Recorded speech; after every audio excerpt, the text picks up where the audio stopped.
বিলাল হাবশী রাদিয়াল্লাহু আনহু নবী যখন জমিন থেকে বিদায় হয়ে গেলেন, আবু বকর সিদ্দিক রাদিয়াল্লাহু আনহু খলিফাতুল মুসলিমিন হলেন। হযরত আবু বকর খলিফাতুল মুসলিমিন হইয়া এই প্রথম ফজরের নামাজের ইমামতির মুসাল্লায় দাঁড়িয়েছেন ইমামতি করার জন্য। নামাজ শেষ হয়ে গেল, হযরত বিলাল হাত দুইটা বাড়ায় দিয়েছেন, আবু বকর বিদায় দেন, আর মক্কায় থাক, মদিনায় থাকবো না, মদিনার থেকে বের হয়ে চলে যাও। আবু বকর সিদ্দিক বলেন, ভাই রে কই যাইবা, কই যাইবা ভাই, কোথায় যাইবা? হযরত উসমান বিন আফফান বলেন, বিলাল হয়তো তুমি সম্পদের কারণে তুমি মদিনা ছাড়তে চাও, তুমি যদি বলো আমার সম্পদ থেকে তোমাকে কিছু সম্পদ দিয়ে দেব। হযরত ওমর ফারুক বলেন, রে আবু বিলাল, নবী থাকা অবস্থায় মনে হয় নবীর কাছ থেকে টাকা পয়সা নিয়ে নিয়ে চলতা, আজকে নবী নাই, কার কাছ থেকে সম্পদ নিবা, টাকা নিবা? এই লজ্জায় পড়ে বুঝি মদিনা তুমি ছেড়ে চলে যাইতে চাও? হযরত আবু বকর বলেন, বিলাল রে তুমি যদি বলো মসজিদ নববীর মুয়াজ্জিন হিসেবে তোমার জন্য বাইতুল মাল থেকে বেতন ভাতার ব্যবস্থা করো, যখন তোমার প্রয়োজন হবে বাইতুল মাল থেকে নিয়ে তুমি খরচ করতে পারবা, তারপরে মদিনা ছেড়ে যাইবা না। হযরত বিলাল কাঁদে আর বলে, ভাই না না, আমি টাকার জন্য মদিনা ছাড়ি না। মদিনা ছেড়ে কেন যাই জানো? আমার নবী এই মদিনায় ছিল, আমার নবী রাস্তা দিয়ে চলতো, আর আমি আমার নবীর সামনে সামনে চলতাম। আমার নবীর জন্য রাস্তা দিয়া কাটা সরাইয়া সরাইয়া নবীর জন্য রাস্তা তৈরি করে দিতাম। আমার নবী পাহাড়িয়া রাস্তা দিয়ে চলতো, আর আমার নবীর জন্য আমি পাহাড়িয়া রাস্তা থেকে পাথরগুলো সরাইয়া সরাইয়া নবীর জন্য রাস্তা তৈরি করে দিতাম। আজকে নবী নাই, আমি কার জন্য মদিনার গলিতে চলবো? আমার চলা ছিল নবীর জন্য, নবী নাই তো আমি কার জন্য রাস্তায় চলবো? ওরে সাহাবীরা জানো, আমার নবী যখন মসজিদ নববীর দিকে আসতেন, আমি নবীজির আশা দেখা দৌড়ায় মসজিদ নববীর দরজার সামনে এসে দাঁড়াইয়া যাইতাম। নবীজি জুতা মোবারক খুলে মসজিদের মধ্যে ঢুকবে, আর আমি আমার নবীর জুতাটা আমার বুকের মধ্যে নিয়ে লাগাইব। আজকে তো আমার নবী নাই, আমি কার জুতা নেব, কার জন্য রাস্তায় চলবো? সাহাবায়ে কেরাম বলেন, বিলাল রে তুমি একাই কি নবীরে ভালোবাসো? আমরা কি নবীরে ভালোবাসি না? আমরাও তো নবীরে ভালোবাসি। হযরত বিলাল কয়, ভাই রে হয়তো তোমরা ভালোবাসো, আমিও নবীরে ভালোবাসি, তবে হয়তো তোমরা আমার নবীর কবরের দিকে তাকাইলে সহ্য করতে পারো, আমার নবীর রওজার দিকে তাকাইলে সহ্য করতে পারো, কিন্তু আমি বিলাল যখন আমার নবীর রওজার দিকে তাকাই, আমার কলিজাটা ফেটে যায়, আমি সহ্য করতে পারি না। আমার ছেড়ে দাও, ছেড়ে দাও, মদিনা ছেড়ে চলে যাব। সবার কাছ থেকে অনুমতি নিয়ে বিদায় হয়ে চলে গেলেন হযরত বিলাল। সিরিয়ার দামেস্কে চলে গেলেন। একদিন দুই দিন নয় রে মুসলমান, টানা 6 মাস হয়ে গেল হযরত বিলাল আর মদিনায় আসে না। হঠাৎ করে বিলাল স্বপ্ন দেখে, রাহমাতুল লিল আলামিন ডাক দেয়, বিলাল রে, হায় রে আমারে কি দেখতে মনে চায় না? ও বিলাল, আমি নবীর কবরের পাশে কি তোর দাঁড়াইতে মনে চায় না? আমি নবীর রওজার পাশে তো আবু বকর দাঁড়ায়, ওমর দাঁড়ায়, উসমান দাঁড়ায়, আলী দাঁড়ায়, সবাই তো দাঁড়ায়, বিলাল তুই কই? হযরত বিলালের ঘুমটা ভেঙে গেল। হযরত বিলাল ঘুম ভাঙলে মদিনার দিকে দৌড়াইতে আরম্ভ করেছে। মদিনার গলিতে গলিতে হাঁটে, আর মাসুম বাচ্চাগুলো বুঝে না, ওরা দৌড়ে গিয়া মায়ের কাছে খবর বলে, মাগো মনে হয় নবী 2-1 দিনের মধ্যে মদিনায় চলে আসবে। কেন রে? বলে দেখছি বিলাল মদিনায় আসছে। নবী চলে যাওয়ার পর তো বিলালও চলে গিয়েছিল, বিলাল ফিরে আসছে, মনে হয় আমার নবীও ফিরে আসবে।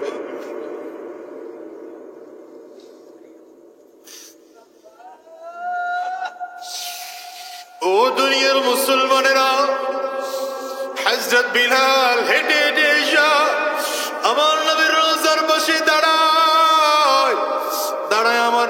ডাক দেয়, পয়গম্বর। বিলাল রে আসতে বলছেন, গোলাম আপনার রওজার সামনে এসে হাজির। কেন ডাকছেন? আপনি কেন ডাকছেন? ওরে বলে সাহাবায়ে কেরাম সব ভিড় করে ধরছে হযরত বিলাল রে। এ বিলাল, একটু আজান দাও না, কতদিন হয়ে গেল তোমার কণ্ঠে আজান শুনি না। হযরত বিলাল কয়, আগে আজান দিলে তো আমার নবী ইমামতির মুসাল্লায় দাঁড়াইতো, এখন আর আজান দিলে আমার নবী ইমামতি করবে না, আমি আজান দিতে পারবো না, আমার আজান দিতে বইল না, আমার আজান দিতে বইল না, আমি আজান দিতে পারবো না, আমার আজান দিতে বাধ্য করো না। সাহাবায়ে কেরাম বলেন, এমন করে বারবার করে বিলাল রে বললেও লাভ নাই, এক কাজ করো, রাহমাতুল লিল আলামিনের কলিজার টুকরা নাতি হাসান আর হুসাইন রে ডাকো। দুই ভাই এসে বললে বিলাল না করতে পারবে না। দুই ভাইরে ডেকে নিয়ে আসা হলো। হযরত বিলালের দুই পাশে দুই ভাই দাঁড়ায় গেল, জামার আস্তিন ধরে ধরে টানে আর ডেকে বলেন, নানার মুয়াজ্জিন,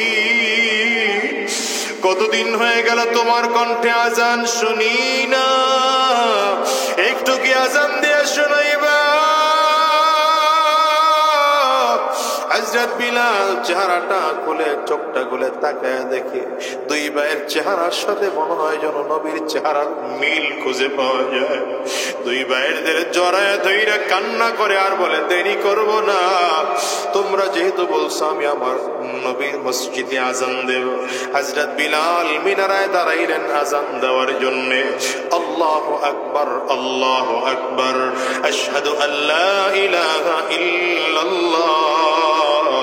আজানের শব্দ শুনে মদিনার সব মানুষগুলো মসজিদে নববীর দিকে আগায়, সব মানুষগুলো ধীরে ধীরে আগায়, বড় ফুর্তি নিয়ে আগায়। বিলালের কণ্ঠের আজান, মাসুম বাচ্চাগুলো দৌড়া মায়ের কাছে চলে যায়, গিয়া বলে, মা গো, কাপড় পরা দাও, সুন্দর করে গোসল করাইয়া দাও, জামা কাপড় পরায় দাও। ওই যে শোনো, বিলাল আজান দেয়। আগে বিলাল আজান দিলে তো নবী ইমামতি করতো, আজকেও বিলাল আজান দিতেছে, মনে হয় আমার নবী ইমামতি করবে। হযরত বিলাল আযান দিতে দিতে দিতে দিতে যখন আমার নবীর নাম উচ্চারণ করা শুরু করলেন, আশহাদু আন্না মুহাম্মাদার রাসূলুল্লাহ বলতে দেরি হয় হযরত বিলাল বেহুশ হয়ে চিৎকার দিয়ে জমিনের মধ্যে পড়ে যায়। সব মানুষগুলো দৌড়ে আসছে, বিলাল কি হইল? হযরত বিলালের হুঁশ ফিরে আসে না। লম্বা সময় পরে হুঁশ ফিরে আসলো। হযরত বিলাল কান্না করেন আর বলেন, আমারে আযান দিতে বাধ্য করো না, আমি তো আগেই বলছি নবী নাই তো আমি কেমনে আজান দেব, আমি আর আজান দিতে পারবো না। ও দুনিয়ার মুসলমান, এর নাম হলো আশিক। এরা ছিল আশিক রাসূল, এদের মধ্যে ছিল আমার নবীর মায়া। আজকে তোমার আমার কলিজায় নবীর জন্য মায়া নাই, আল্লাহর জন্যও মায়া নাই। তোমার আমার কলিজায় ঈমানও নাই, কারণ যার কলিজায় যত বেশি ঈমান, তার কলিজায় নবীর জন্য তত বেশি মহব্বত, আল্লাহর জন্য তত বেশি মহব্বত। এই যুবক শোনো, কেমন করে তোমারে বুঝাই রে ভাই? আমি তো আগেই বলেছি এই দুনিয়ার 60 সিরিয়াল আছে, যাওয়ার কিন্তু কোনো সিরিয়াল নাই। এখনো যদি ঈমান আনতে না পারো, নবীর মহব্বত যদি করে যায় ঢুকাইতে না পারো, আল্লাহর মহব্বত যদি করে যায় ঢুকাইতে না পারো, আজরাইল কিন্তু পেছনে ঘুর ঘুর ঘুর ঘুর ঘুর ঘুর করে ঘুরে যেদিন আমার মালিকের আদেশ হয়ে যাবে, আজরাইল কিন্তু সামনে এসে দাঁড়াইয়া জান কবজ করে নিয়ে যাবে। আহারে হিসাব মিলাও, ওই কবর কিন্তু বড় ভয়ঙ্কর। কবর বারবার করে ডাকবে, আনা বাইতুজ জুলমা, আনা বাইতুল ওয়াহদা, আনা বাইতুত তুরাব। কবর বারবার করে বলে আমি বড় একা একির ঘর, আমি অন্ধকার ঘর, আমি মাটির ঘর, আমার কাছে সাথী নাই পাতি নাই, দুনিয়ার কোনো কিছুই নাই। কবর বলে যদি ভালো আমল করে আসতে পারো আমি কবর ভালো আচরণ করব, আর যদি ভালো আমল করে আমার ডানেও মাটি বামেও মাটি সামনেও মাটি পেছনেও মাটি, গুনাহগারের লাশটাকে কবরের মাটি দিয়া এত জোরে চাপ মারবো এক পাজরের হাড় কিন্তু আরেক পাজরের মধ্যে নিয়ে পৌঁছাইয়া দেব। ও বাজার, এই জন্য বলি দুনিয়াতে যতদিন থাকবা ওয়াদা করে বিদায় হও, এই দুনিয়া যতদিন থাকবো মালিকের হুকুম মেনে মেনে চলবো। কেন বলি বাজান জানো, হিসাব মিলায় দেখো না, তোমার আমার অনেকের বাবা জমিন থেকে বিদায়, অনেকের মা জমিন থেকে বিদায়। এই মজলিসেও খুঁজতে পাওয়া যাবে কত মানুষের জন্য মা ঘরে নাই বাজার। আমি আজাদির ঘরে মা নাই, আমার মতো আপনাদের কার কার ঘরে মা নাই? একটু হাতটা উঁচা করে দেখা, কার কার ঘরে বাবা নাই? আপনারাও হাতটা একটু উঁচা করে দেখা, হাতগুলো তুলে রাখেন। আমার যুবকেরা তাকায় তাকায় দেখুক মা হারা মানুষদের চোখের পানিগুলো, বাবা হারা মানুষদের চেহারার কি অবস্থা। আমার যুবকেরা তাকায় তাকায় দেখুক।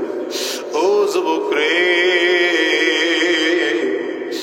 মানুষগুলো মা হারাইছেন বাবা হারাইছেন, তাদের চেহারা গুলোর দিকে একটু তাকাও। এ বাজান, এই আব্বা আম্মার মতো তোমাকে আমাকে একদিন জমিন থেকে বিদায় হওয়া লাগবে। এই জন্য সাবধান করে যাই, শোনো, এইখান থেকে ওয়াদা করে যাও, আজকের মাহফিল থেকে ওয়াদা করে যাও। আবার মালিকরে বলো, আল্লাহ যতদিন এই দুনিয়ার মধ্যে থাকবো হারাম রাস্তায় কদম বাড়াবো না, শয়তানি রাস্তায় কদম বাড়াবো না, গুনাহের রাস্তায় কদম বাড়াবো না। যতদিন এই জমিনের মধ্যে থাকবো তোমার গোলামি করব, দ্বীনের পথে চলবো, কোরআনের পথে চলবো। কারা কারা ওয়াদা করতে তৈয়ার? দুইটা হাত উঁচা করে আমার আল্লাহকে দেখা, আওয়াজ দিয়া চিৎকার করে জোরে ডাকো আল্লাহ, আরো জোরে ডাকো না আল্লাহ, চিৎকার করে ডাকো আল্লাহ। চোখে পানি না আসলে কান্নার বান্দরে ডাকো, আর চিৎকার করে জোরে বলো আল্লাহ।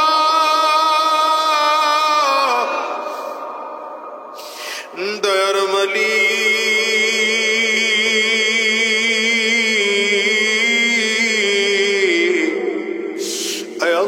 যতজন গোলাম আমরা দুইটা হাত উঁচু করলাম, হারাম রাস্তায় কদম বাড়াবো না, শয়তানি রাস্তায় আর কদম বাড়াবো না, গুনাহের পথে আর কদম বাড়াবো না। আল্লাহ তুমি কবুল করে নাও, কবুল করে নাও। চিৎকার করে জবান করে বলো আমিন। আলহামদুলিল্লাহি রাব্বিল আলামিন, আলহামদুলিল্লাহি রাব্বিল আলামিন, আলহামদুলিল্লাহি রাব্বিল আলামিন। والصلاة والسلام على سيد الأنبياء والمرسلين. ربنا ظلمنا أنفسنا وإن لم تغفر لنا وترحمنا لنكونن من الخاسرين. قدر مليك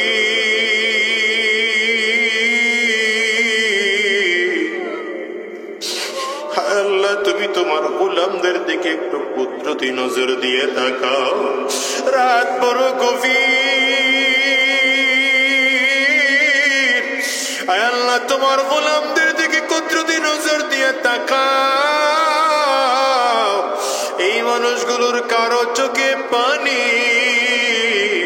কারো চোখ দিয়ে গাল বেবে পানিগুলো জমিনে পড়ে। আল্লাহ মজলিসে কারো ঘরে মা নাই, কারো ঘরে বাবা নাই, কারো ঘরে আব্বা আম্মা দুজনের কেউই নাই। হায় আল্লাহ আল্লাহ যাদের আব্বা আম্মা জমিন থেকে বিদায়, আব্বা আম্মার কবরগুলো জান্নাতের টুকরো বানাইয়া দাও। আল্লাহ যাদের আব্বা আম্মা বেঁচে আছেন হায়াতে বরকত দান করো। ও দয়ার মালিক, আমরা জীবনে কত গুনাহ করেছি, জেনে না জেনে, বুঝে না বুঝে, ইচ্ছা অনিচ্ছা, গোপনে প্রকাশ্যে, দিনে রাতে। এখন তোমার কাছে ক্ষমা চাই, মেহেরবানি করে জিন্দেগির গুনাহগুলো মাফ করে দাও আল্লাহ। মেহেরবানি করে জিন্দেগির গুনাহ মাফ করে দাও। আয় আল্লাহ, এখানে কারো হাত খালি ফিরাইয়া দিও না, কারো হাত খালি ফিরাইয়া দিও না, কারো হাত খালি ফিরিয়ে দিও না। আয় আল্লাহ, মেহেরবানি করে জিন্দেগির গুনাহগুলো মাফ করে দাও আল্লাহ। মেহেরবানি করে জিন্দেগির গুনাহ মাফ করে দাও, জীবনের সব গুনাহগুলো মাফ করে দাও আল্লাহ। আজকের এই মাহফিলকেও তুমি কবুল করে নাও, পর্দার আড়ালের মা বোনদেরকেও কবুল করে নাও, এলাকার মুরব্বী বাজানদেরকেও কবুল করে নাও, মাসুম বাচ্চাদেরকেও কবুল করে নাও। আয় আল্লাহ, যুবক বান্দা তোমার যুবকদেরকেও তুমি কবুল করে নাও। আয় আল্লাহ, আজকের এই মাহফিল করতে গিয়ে যারা টাকা পয়সা, মেধা, শ্রম, বুদ্ধি দিয়ে সহযোগিতা করেছেন, আয় আল্লাহ, বিশেষ করে প্রশাসনের ভাইয়েরা, জনপ্রতিনিধিরা, মাইক লাইট স্টেজ প্যান্ডেলের দায়িত্ব যারা পালন করেছেন, প্রত্যেককে তুমি কবুল আর মঞ্জুর করে নাও। আয় আল্লাহ, প্রতি বছর কর্তৃপক্ষকে আরো সুন্দর করে করে আয়োজন করে মাহফিল উপহার দেওয়ার তৌফিক দিয়ে দাও। এই মাহফিল খানা এলাকাবাসীর জন্য হিদায়াতের জরিয়া বানাইয়া দাও। এই মাহফিল খানা এলাকাবাসীর জন্য নাজাতের ওসিলা বানাইয়া দাও। আয় আল্লাহ, আলোচনার মধ্যে যা ভুল ত্রুটি হয়েছে মাফ করে দাও। সহি কথাগুলোর উপরে আমাদের আমল করার তৌফিক দিয়ে দাও। আমাদেরকে দ্বীনের পথে চলার তৌফিক দিয়ে দাও, ইসলামের পথে চলার তৌফিক দিয়ে দাও, কোরআনের পথে চলার তৌফিক দিয়ে দাও। এলাকার যত মূর্তিগান কবরে ঘুমায়, তাদের কবরগুলো জান্নাতের টুকরা বানাইয়া দাও। আজকে যাকে উদ্দেশ্য করে মাহফিলের আয়োজন, আয় আল্লাহ, তোমার বান্দার কবরটাকেও জান্নাতের টুকরা বানাইয়া দাও। এদের পরিবারের সদস্য যারা দুনিয়াতে বেঁচে আছেন, হায়াতে বরকত দিয়ে দাও। আয় আল্লাহ, আমলে বরকত দিয়ে দাও, এদের রিজিকের মধ্যে বরকত দান করো। সুবহানা রাব্বিকা রাব্বিল ইজ্জাতি আম্মা ইয়াসিফুন ওয়া সালামুন আলাল মুরসালিন ওয়া সালামুন আলাল মুরসালিন والحمد لله رب العالمين. إن الذين آمنوا وعملوا الصالحات إن الذين آمنوا وعملوا الصالحات لهم جنات تجري من تحتها الأنهار ذلك الفوز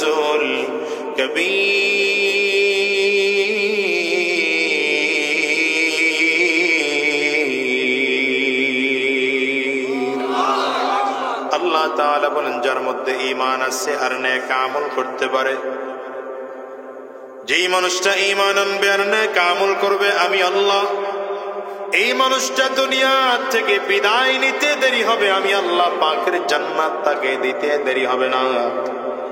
দেখেন তো মুসলমান, আবু জাহাল, আবু লাহাব, উতবা, সাহেবা, এদের জিন্দেগি দুনিয়াতে থাকা অবস্থা এত দামি ছিল, এত শাহানশাহী জীবন ছিল, কিন্তু ইন্তেকালের পরে এই মানুষগুলোর কোনো দাম নাই, কোনো দাম নাই, কবরের অস্তিত্ব পর্যন্ত পাওয়া যায় না। আর আমার নবীর কত সাদা সিধা জিন্দেগি, আবু বকর সিদ্দিক রাদিয়াল্লাহু আনহু এত সাদা সিধা জিন্দেগি ছিল, ছালার চট পড়ে করতেছেন আবু বকর। হযরত ওমর কই, পয়গম্বর আমার কাছে প্রিয়, জামার মধ্যে তালি লাগাইয়া তারপরে চলা। হযরত ওমর রাদিয়াল্লাহু আনহু নিজের জামার মধ্যে তালি দিয়ে দিয়ে দিয়ে দিয়ে তারপরে চলতেন। কত সাদা সিধা জিন্দেগি। অথচ অর্ধ পৃথিবী শাসন করেছেন হযরত ওমর। চাইলে কোটি কোটি কোটি টাকার মালিক হযরত ওমর হতে পারতেন। গাছের শিকড়ের উপরে মাথা দিয়ে ঘুমাইতেছিলেন হযরত ওমর। রাষ্ট্র পরিচালনা করে করে করে যখন হয়রান হয়ে গেলেন, একটু বিশ্রাম নেওয়ার জন্য গাছের শিকড়ের উপরে মাথা দিয়ে ঘুমাইতেছে। গোটা পৃথিবীর মানুষরে বুঝাইতে চায়, মানুষ রে, কোটি কোটি টাকা নাড়াচাড়া করতে পারি, অর্ধ পৃথিবী শাসন করতে পারি, কিন্তু সাবধান, দুনিয়া কলিজার মধ্যে ঢুকে নাই, দুনিয়া পায়ের তলা। এখন তো এলাকার ইউনিয়নের মেম্বার হইলেই টাকার অভাব নাই, চেয়ারম্যান হইলে তো কথাই নাই, কথা কন না কেন? এমপি হলে ওরে টাকা, টাকার অভাব নাই। এত টাকা কই পাও? এগুলো সব জনগণের টাকা। খোদার কসম করে বলে গেলাম, কিয়ামতের ময়দানে আল্লাহর সামনে যেদিন দাঁড়াইবা, প্রত্যেকটা টাকার হিসাব দিয়া দিয়া দিয়া দিয়া এরপরে সামনে কদম বাড়াইতে হবে, এছাড়া একটা কদমও সামনে বাড়াইতে পারবা না। ওই দিনকার চেয়ারম্যানগিরি চলবে না, মেম্বারগিরি চলবে না, এমপিগিরি চলবে না সেদিন, কারণ আল্লাহ পাকের সামনে সব সমান। কি কথা কথা?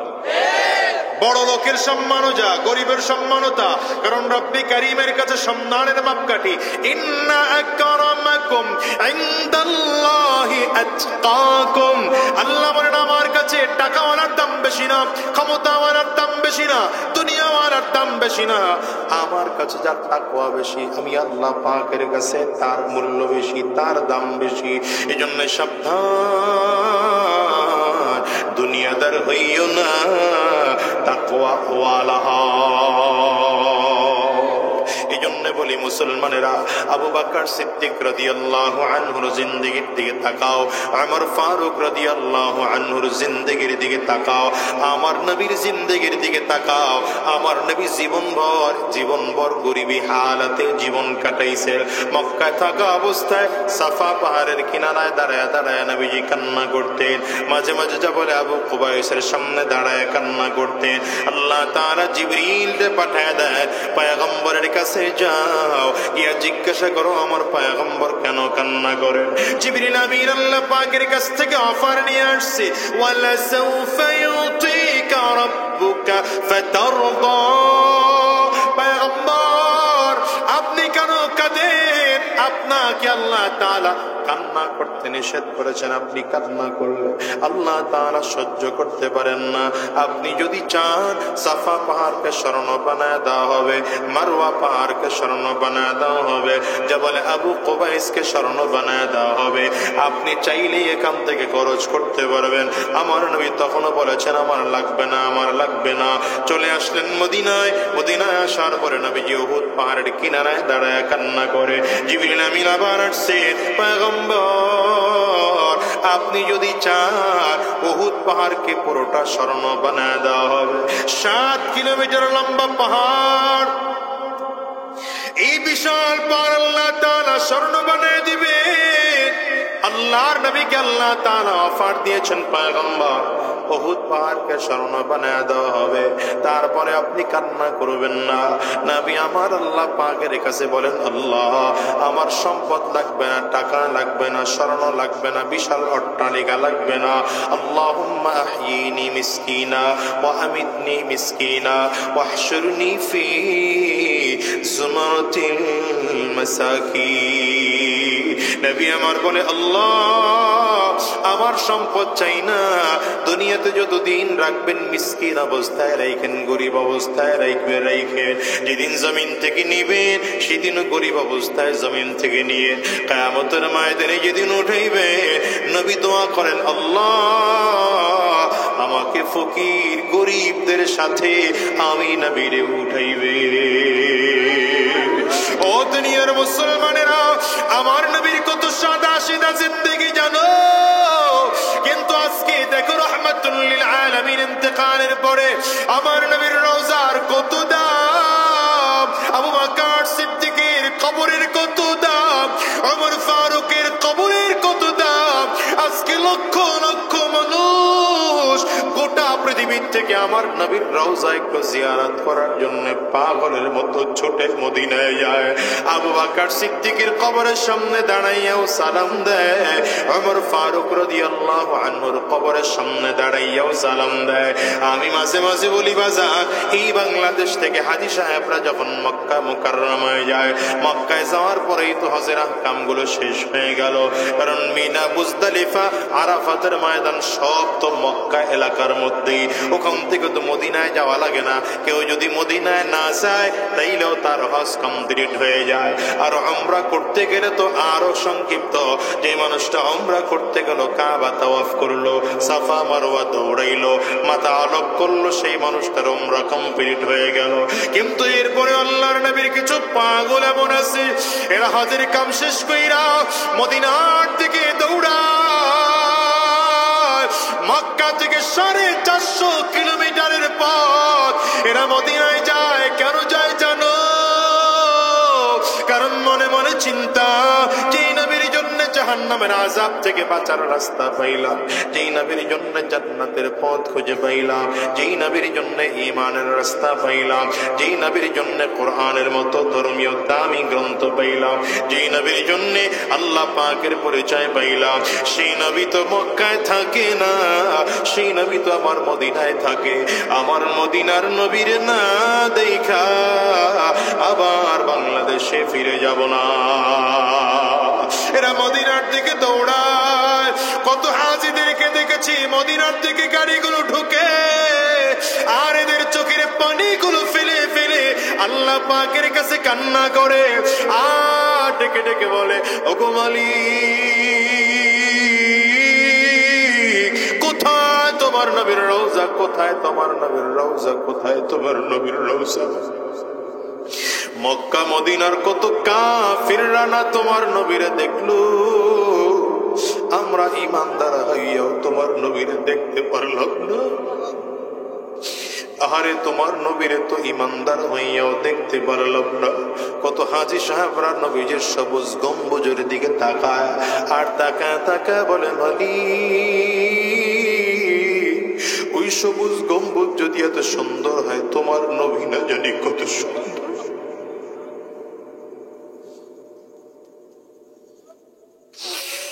ও যুবক রে, হাজীদেরকে দেখেছি রিয়াজুল জান্নাহ নামাজ পড়ে আর চোখের পানিগুলো ফেলে ফেলে কান্না করে, আর ডেকে বলে, মালিক,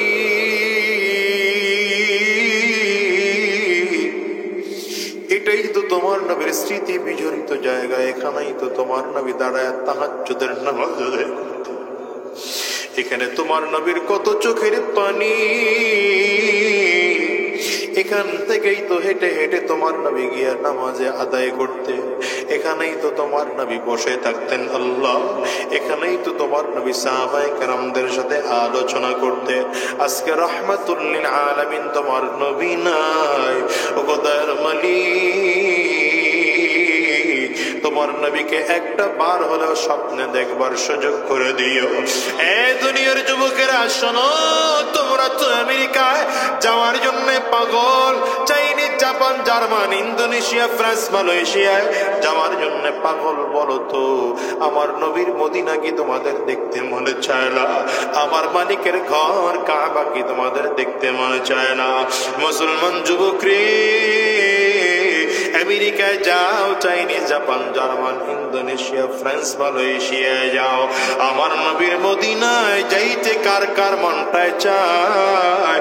দুইটা হাত উঁচা করে একটু দেখাও। চোখের পানি ফেলে আমার মালিক রে চিৎকার করে জোরে ডাক দাও না, আল্লাহ।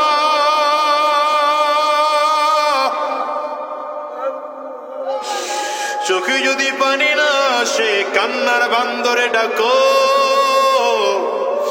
আওয়াজ করে আমার মালিক রে জোরে ডাক দাও না, আল্লাহ। দয়ার বলি,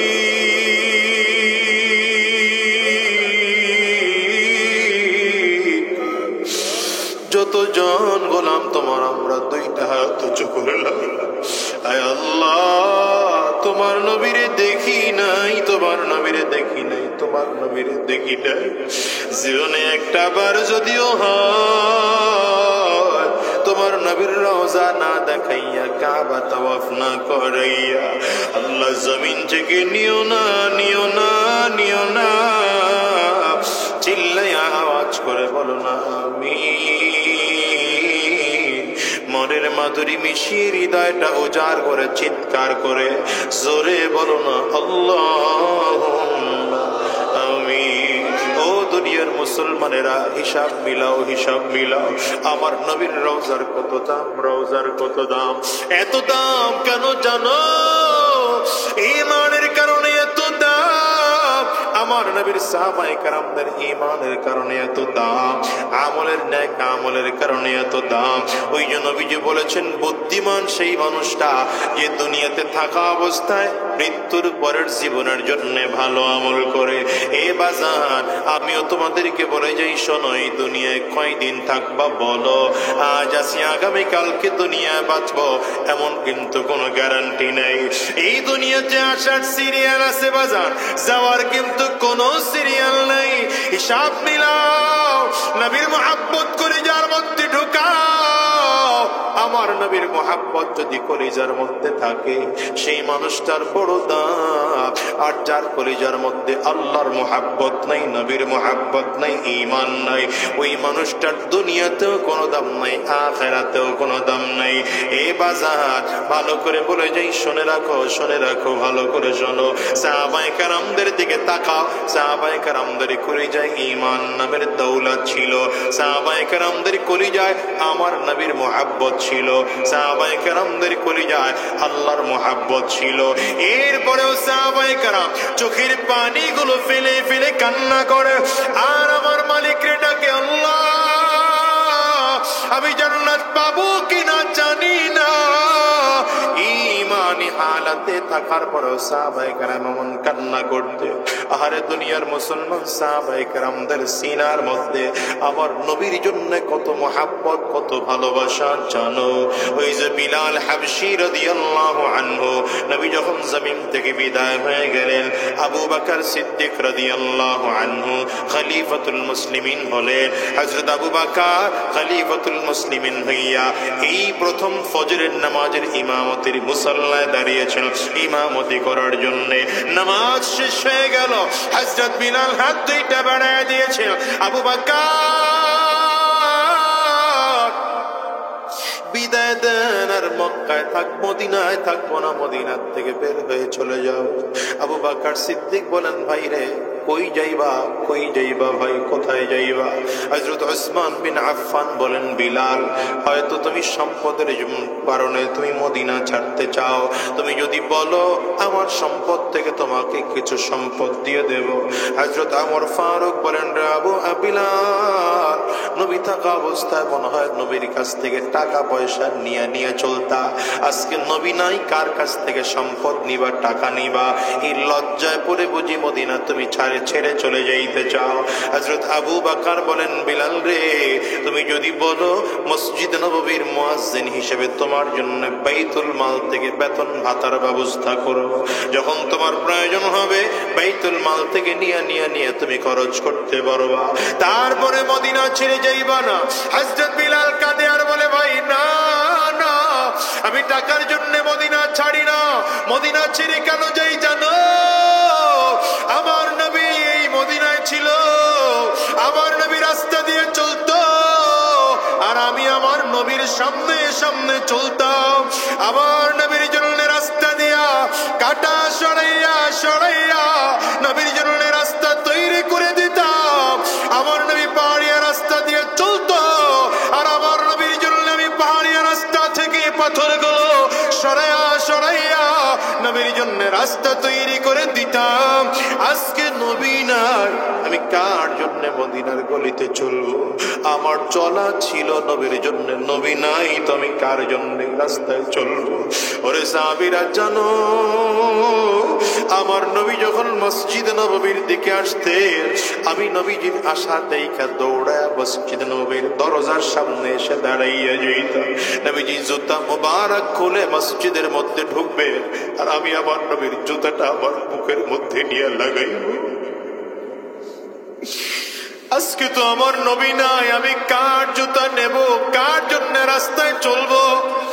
সাহাবায়ে কেরাম বলেন, বিলাল রে, তুমি একাই কি নবীরে ভালোবাসো? আমরা কি নবীরে ভালোবাসি না? আমরাও তো নবীরে ভালোবাসি। হযরত বিলাল কয়, ভাই রে, হয়তো তোমরা ভালোবাসো, আমিও নবীরে ভালোবাসি, তবে হয়তো তোমরা আমার নবীর কবরের দিকে তাকাইলে সহ্য করতে পারো, আমার নবীর রওজার দিকে তাকাইলে সহ্য করতে পারো, কিন্তু আমি বিলাল যখন আমার নবীর রওজার দিকে তাকাই, আমার কলিজাটা ফেটে যায়, আমি সহ্য করতে পারি না। আমারে ছেড়ে দাও, ছেড়ে দাও, মদিনা ছেড়ে চলে যাব। সবার কাছ থেকে অনুমতি নিয়ে বিদায় হয়ে চলে গেলেন হযরত বিলাল। সিরিয়ার দামেস্কে চলে গেলেন। একদিন দুই দিন নয় রে মুসলমান, টানা 6 মাস হয়ে গেল হযরত বিলাল আর মদিনায় আসে না। হঠাৎ করে বিলাল স্বপ্ন দেখে, রাহমাতুল লিল আলামিন ডাক দেয়, বিলাল রে, হায় রে, আমারে কি দেখতে মনে চায় না? ও বিলাল, আমি নবীর কবরের পাশে কি তোর দাঁড়াইতে মনে চায় না? আমি নবীর রওজার পাশে তো আবু বকর দাঁড়ায়, ওমর দাঁড়ায়, উসমান দাঁড়ায়, আলী দাঁড়ায়, সবাই তো দাঁড়ায়, বিলাল তুই কই? হযরত বিলালের ঘুমটা ভেঙে গেল। হযরত বিলাল ঘুম ভাঙলে মদিনার দিকে